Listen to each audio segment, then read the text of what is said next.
It's time again for the Insiders with Chuck Chvala and Scott Jensen, sponsored by the Wisconsin Counties Association and the Tommy G. Thompson Center on Public Leadership. Hi, I'm Chuck Chvala, former Senate Majority Leader. And I'm Scott Jensen, former Assembly Speaker. We're the Insiders. So there's some legislation out there that's been around for a long time that's getting a major redo. It's how we regulate and deal with alcohol sales in the state of Wisconsin. A lot of things have changed in how this happens. Scott, what's going on with the legislation and what brought us to this point? Well, you're right. A lot has changed. We essentially got this system coming out of the end of Prohibition, where the federal government and the states all said that we're going to have a three-tier system where we regulate the producers, the distributors, and then the bars and restaurants who sell alcohol at the retail level. But and that was fine for a while, but along the way, there's always a new business model, right, in America. So if someone else shows up and they would like to sell liquor in a different way, or someone would like to produce liquor. So we saw all the craft breweries come up, and then the distilleries, and then the small wineries, and they all wanted to be treated. They couldn't be treated like the major producers. They would never be able to survive like that. There are other folks who came in and said, well, we'd like to be able to sell alcohol by mail, all the beer of the month clubs, and then you had the internet sales that direct from a winery.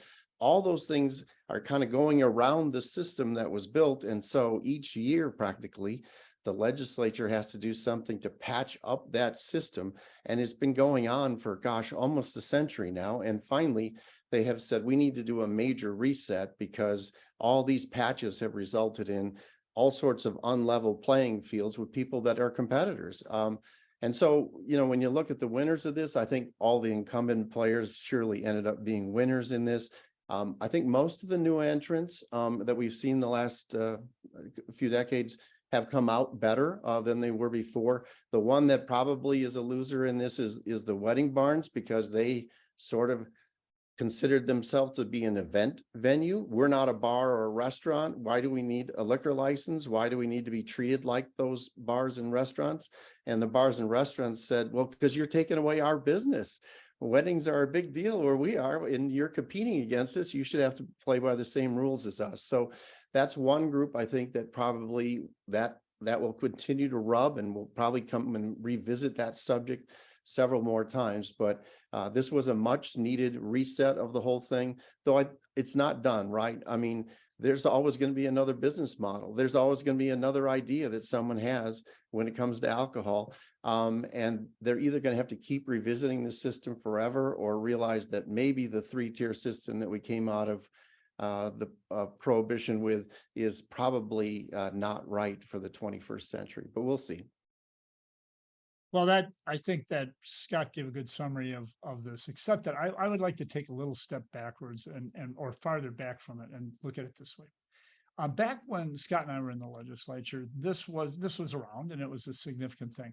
And I think the dynamics were such that I looked at it after I looked at it for a while and realized it was kind of the Wisconsin millionaires against the national and international billionaires. Mm-hmm. And so I think this was one area where you could get bipartisan support, because it was our wealthy people, but not as wealthy as the outsiders. And shouldn't they be protected? And they provided good jobs. And that's kind of what happened. What it shows you is how the legislature responds to major financial interests in this state. And if you wanted to if I ever taught a graduate level course in politics, this would be one area that I would take. Why? Because it would allow both Democratic and Republican students to be able to look at an issue and look at how economics plays in without a partisan tilt. Because there isn't really a Democratic way or a Republican way to do this, other than who's got the biggest money to bring to the table. So here's what happens. What happened is that the world changed. We went from a situation where there were the international or the national billionaires and the Wisconsin distributor millionaires. And what happened is all of a sudden there were all these unusual, as Scott pointed out, craft breweries, wine places, wedding barns even, but even fairly large beer entities that we probably all could name in the state of Wisconsin. And at the same time, that resulted in a reduction in the value of places like Miller Brewing.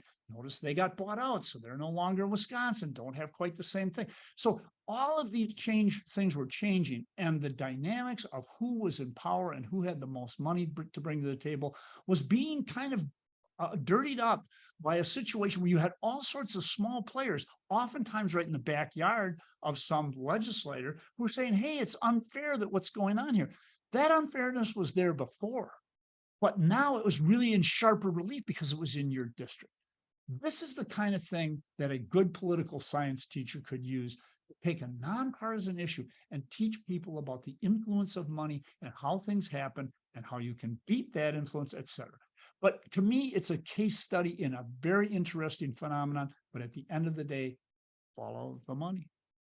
Oh, you're absolutely right, Chuck, about the influence of money and all this, but you're also right, I think, in the notion that there's this huge sympathy in legislators for small businesses, local businesses, someone who takes their savings and invests it in a new idea. They're out there, it's popular, and suddenly someone comes along and says, yeah, but you are not in compliance with a system we set up 90 years ago. And they're like, well, I'm not part of that. Well, yes, you are. And that's how we got to this sort of thing. And I thought what's fascinating here is, in the end, there was quite a deal of sympathy for small business and these new entrants in the reset that was done here in the legislature. And there are so many elements to this that are so interesting, like coming out of prohibition, and why we never in the United States, we don't allow a lot of regulation. Even the antitrust stuff is really freaking weak. We know that it's really weak. So why is it that this area was so regulated? Well, it's because of the prohibition thing and all the regulation they did before prohibition. There's all of these issues. And then 90 years later, it finally gets changed.